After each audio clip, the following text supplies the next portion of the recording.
নমস্কার বন্ধুরা, বিপাশাস ওয়ার্ল্ডের আরও একটি নতুন টিপসের ভিডিওতে তোমাদের সবাইকে স্বাগত আর অনেক অনেক ভালোবাসা জানিয়ে আজকে একটা নতুন ভিডিও নিয়ে চলে এসেছি। খুব গুরুত্বপূর্ণ হতে চলেছে আজকের ভিডিওটা, প্লিজ কেউ স্কিপ করো না, তাহলে অনেক কিছু কিন্তু মিস করে যাবে।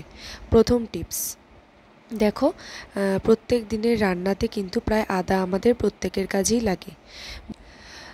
তাহলে দেখো, এরকম আদা কিন্তু প্রত্যেক দিন আমরা রান্নাতে মিক্সিতে ব্যবহার করি না। কিছু কিছু সময় দেখবে শর্টকাট করে রান্নার জন্য বা তাড়াহুড়ো আছে, তখন কিন্তু আমরা এরকম গ্রেটারে বা স্ক্যাপারে কুড়িয়ে নিই। তো দেখো, গ্রেট করার সময় এরকম আমাদের হাতে কিন্তু প্রচণ্ড লাগে, বা আমার তো এরকম হয় যখন আদাটা ঘষতে যাই তখন এই স্ক্যাপারে কিন্তু হাতটা অনেক সময় ছুলে যায় বা ব্যথাও লাগে। তাহলে দেখো, একটা সহজ পদ্ধতি তোমাদের আজকে আমি দেখাচ্ছি। দারুণ আইডিয়া। এরকম কাঁটা চামচ প্রত্যেকের বাড়িতেই আছে। কাঁটা চামচের ভেতরে আদাটা ভালো করে গেঁথে নিয়ে তারপরে তোমরা এরকমভাবে গ্রেটারে গ্রেট করে নিও। এতে কিন্তু খুব সুন্দরভাবে আদাটা দেখো গ্রেটও হয়ে গেল, আর আমাদের হাতেও কিন্তু একেবারেই লাগলো না। তাহলে আইডিয়াটা কেমন অবশ্যই তোমরা ট্রাই করো, আর ভালো লাগলে লাইক করো। চলে যাচ্ছি পরের টিপসে। একটা দারুণ টিপস তোমাদের সাথে শেয়ার করতে চলেছি। দেখো, প্রত্যেকের বাড়িতে এরকম কন্টেনার রয়েছে, খুব বেশি বড় না কিন্তু একেবারেই ছোট যে কন্টেনার সেটা নিয়ে নিয়েছি। এবার এই কন্টেনারটাকে আমি একটু ছোট করে কাঁচি দিয়ে কেটে নেব। কন্টেনারের ঢাকনাটা আমার এখানে কোনো কাজেই লাগবে না, শুধুমাত্র কন্টেনারের এই যে বাটির মতো জায়গাটা সেটাই আমার কাজে লাগবে। দেখো, ওপরের যে গোল মুখটা সেটা আমি কাঁচি দিয়ে বেশ মোটামুটি হাফ করেই মাঝারি করেই কেটে নিতে হবে। তো আমি সেটাই কেটে নিচ্ছি। আর দেখো, একটা অভিনব আইডিয়া তোমাদেরকে দেখাবো, তোমাদের ভীষণভাবে হেল্প হবে। আর ভিডিওটা দেখতে দেখতে ভালো লাগলে বন্ধুরা একটা লাইক করো, আর প্রচুর প্রচুর শেয়ার করো যাতে প্রত্যেকের উপকার হয়, আর সাবস্ক্রাইব করো এরকম দারুণ দারুণ আইডিয়া পাওয়ার জন্য। দেখো, স্মার্ট গৃহিণীদের জন্য আজকের স্মার্ট কিছু কিচেন টিপস নিয়ে চলে এসেছি। দেখো, আমি গোল করে কেটে নিয়েছি, এবার ওই টুকরো অংশটা ফেলে দেবো, ওটা আমার কোনো কাজেই লাগবে না। আর এরকম কাঁটা চামচ নিয়ে নিয়েছি, প্রত্যেকের বাড়িতেই রয়েছে। এই কাঁটা চামচ দিয়ে এখন আমি কি করতে চলেছি দেখো। তোমরা হয়তো ভাবছো যে কি করব, তাহলে চলো তোমাদেরকে দেখাই। এই দেখো, গ্যাসটা জ্বালিয়ে নিলাম। এইবারে এই কাঁটা চামচটাকে ভালো করে গরম করে নেব। গরম করে কন্টেনারের পেছনটা দিয়ে ছিদ্র করে নেব। বেশ অনেকগুলো ছিদ্রই করব, মানে গোল যে যতটা অংশ আছে পেছনের পুরোটুকুই আমি একেবারে ছিদ্র করে নেব। এরকম গরম করে করে একবার করে গরম করে ছিদ্র করে নিতে হবে। ছিদ্র করে নেওয়ার পর দেখো, আমি এটা কি করব, ভীষণ ভালো একটা আইডিয়া আর প্রত্যেকের কাজে লাগবে।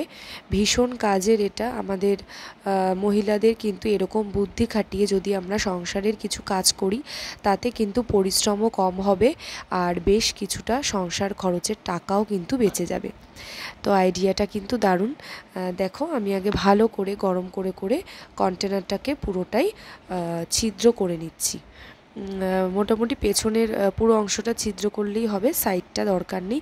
এরকম গরম করে নিয়েও দেখবে অনায়াসেই ছিদ্র হয়ে যাবে, কোনো অসুবিধা হবে না। দেখো, আমার ছিদ্র করা কমপ্লিট, গ্যাসটা নিভিয়ে দিলাম।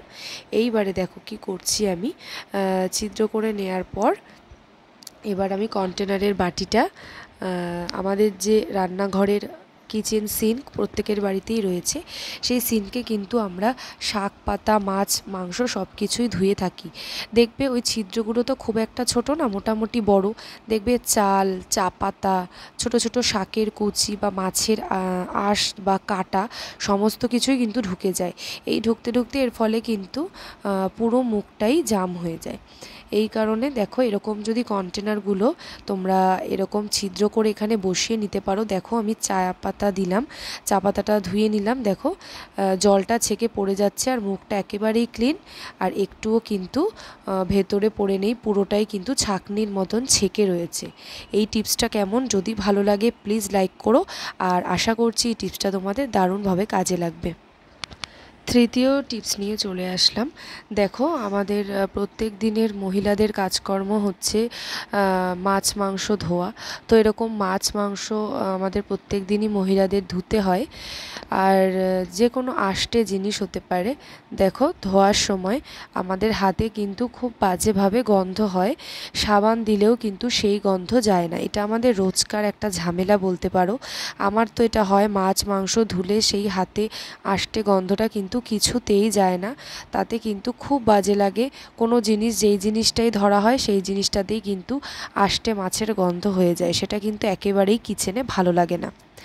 দেখো হাতটা তেল তেলও হয়ে যায়, খুবই বাজে লাগে। তার জন্য আজকে একটা তোমাদের দারুণ আইডিয়া শেয়ার করব। কি করব তাহলে দেখো, এই যে এরকম চা পাতা নিয়ে নিয়েছি। সকালে তো চা হয় প্রত্যেকের বাড়িতেই, সেই চা পাতাটা ফেলে না দিয়ে এরকম রেখে ভালো করে মাছ মাংস ধোয়ার পর দুই হাতে ভালো করে ঘষে নিও।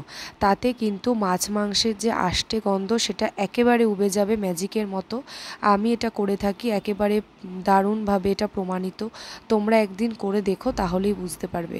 দেখো আমি চা পাতাটা ভালো করে ঘষে নেব, তাতে জানো তো তৈলাক্ত ভাবটাও চলে যায় আর ইচিং প্রবলেমও কিন্তু চলে যায়। যাদের স্কিনের প্রবলেম তারা কিন্তু রান্না বান্না করার পর অথবা আমি বলবো এই যে যেই সার্ফ সাবান দিয়ে আমরা বাসন মাজি, সেই বাসন মাজার পরও এরকম চা পাতা যদি একটু রেখে দাও, তাহলে কিন্তু একটু একটু করে সারাদিনই তোমরা হাতটা পরিষ্কার করে নিতে পারো, তাতে স্কিনের প্রবলেমটাও কিন্তু চলে যায়। দেখো চা পাতা দিয়ে হাতটা ধুয়ে নিলাম। এইবারে একটু যেই হ্যান্ড ওয়াশ ইউজ করো সেই হ্যান্ড ওয়াশ দিয়ে ভালো করে হাতটা একবার ধুয়ে নিও। জাস্ট একবার ধুলেই হবে, দেখতে পাবে হাতে তৈলাক্ত ভাবও থাকবে না আর স্কিনটাও ভালো থাকবে, আর আষ্টে গন্ধ কিন্তু একেবারেই করবে না। একেবারে ম্যাজিকের মতন কাজ করে এটা। এই টিপসটা তোমাদের কেমন লাগলো অবশ্যই কমেন্ট করে জানিও, লাইক করো। চলে যাচ্ছি পরের টিপসে। আশা করছি এই টিপসটা তোমাদের দারুণভাবে কাজে লাগবে। চলে আসলাম চতুর্থ টিপস নিয়ে। দেখো এখনের ওয়েদারটা কোনো সময় বৃষ্টি, এখনও তো সেইভাবে গরমটা পড়েনি এইবারে। আর বর্ষাকালেও এই টিপসটা তোমরা ফলো করতে পারো। বর্ষাকালে তো দারুণভাবে এই টিপসটা কার্যকরী হবে। দেখো আমাদের দেশলাইয়ের বাক্স তো প্রত্যেকের ঘরেই থাকে, সেটা আমরা কাজে লাগাই গ্যাস ধরাতে বা ঠাকুর পুজো দিতে। দেখো বারুদের দিকটা কিন্তু বর্ষাকালে ড্যাম্প পড়ে যায়, বারুদগুলো জ্বলতে চায় না, দেশলাই কাঠি কিন্তু বারে বারে ঠুকে আগুন জ্বালাতে হয়। সেই সমস্যা থেকে একেবারে মুক্তি আজকে পেয়ে যাবে এই টিপসটা ফলো করলে। দেখো প্রত্যেকের বাড়িতেই চাল রয়েছে, নর্মাল যে চাল আমরা যেই চালের ভাত খাই সেই চাল নিয়ে নিয়েছি। আর প্রত্যেকটা বক্সে এরকম 10-12টা করে চাল ঢুকিয়ে দিও, তাহলেই তোমরা দেখতে পাবে এরকম ড্যাম্প পড়ার থেকে মুক্তি পাবে। আর দেশলাইগুলোও কিন্তু একেবারেই নষ্ট হবে না। আমরা প্রত্যেকেই কী করি, দেশলাই অনেকগুলো করে এনে রাখি এক বক্স করে, তাতে কিন্তু নষ্ট হয়ে যাওয়ার সম্ভাবনা থাকে। তোমরা কিনে এনেই যদি এই টিপসটা ফলো করো তাহলে দারুণভাবে কাজে আসবে। চলে যাচ্ছি পরের টিপসে। পঞ্চম টিপস নিয়ে চলে আসলাম। দেখো আমরা প্রত্যেক দিনই কিন্তু এই বটি ব্যবহার করি তরি তরকারি শাকসবজি সব কিছুই কাটার জন্য। তো কাটতে কাটতে কি হয়, ধারটাও এক সময় চলে যায় বটির, তখন আমরা ভাবি যে এটাকে দোকানে দিতে হবে, ধার করতে হবে, আর একটাও মরচে পড়ে যায়। আর যেরকম কালো কালো ছোপ ছোপ দাগ, মানে সবজি তরি তরকারি প্রত্যেকটারই যে আলাদা আলাদা নিজস্ব কষ রয়েছে, জাস্ট আমরা তো একবার করে রোজই ধুয়ে রেখে দিই, সেই কষটা কিন্তু থেকে থেকে বটিটা কালো হয়ে যায়, নতুন বটিটা কালো হয়ে যায়, দেখতে খুবই বাজে লাগে। তাই দেখো আমার বটিটা অনেকটাই কালো হয়ে গেছে, এটা একদিনে উঠবে না কিন্তু অনেকটাই। আমি তোমাদের আজকে পরিষ্কার করে দেখাবো। দিয়ে দিচ্ছি টুথপেস্ট, এই সাদা কোলগেট যাদের বাড়িতে থাকে, প্রত্যেকেরই থাকে প্রায়, না হলে তোমরা কিনেও নিয়ে আসতে পারো এই টিপসগুলো করার জন্য, মাত্র 10 টাকা দাম। দেখো আমি একটু কোলগেট দিয়ে দিয়েছি, দিয়ে এটাকে আমি 10-15 মিনিটের জন্য রেখে দেব। হালকা জল নিয়েছি আর একটুখানি কোলগেট নিয়ে, দেখতেই পেলে পরিমাণটা, আমি দুই পিঠেই সমানভাবে মাখিয়ে রেখে দেব। এই 15 মিনিট টাইমে কিন্তু আমি ঘরের অন্যান্য কাজও করতে পারবো। চলে আসলাম দেখো 15 মিনিট পর। এইবার এরকম স্টিল উল প্রত্যেকের বাড়িতেই রয়েছে, স্টিল উল দিয়ে ভালো করে, বা শক্ত যদি স্কচ ব্রাইট থাকে তাও হতে পারে, দিয়ে ভালো করে একটু জল দিয়ে ঘষে নিতে হবে। দেখো আমি একটু ভালো করে কিছুক্ষণ ঘষে নিচ্ছি। এটা কিন্তু সহজে একেবারেই উঠবে না, কারণ দেখো অনেকটাই কালো হয়ে গেছে। আর তোমাদের যাদের ধরো মরচে পড়ে গেছে, বহু দিনের জং পড়া, তারাও কিন্তু এই টিপসটা ফলো করো। টুথপেস্ট দিয়ে দেখো কতটা সাদা হয়ে গেছে, একেবারে চকচকে।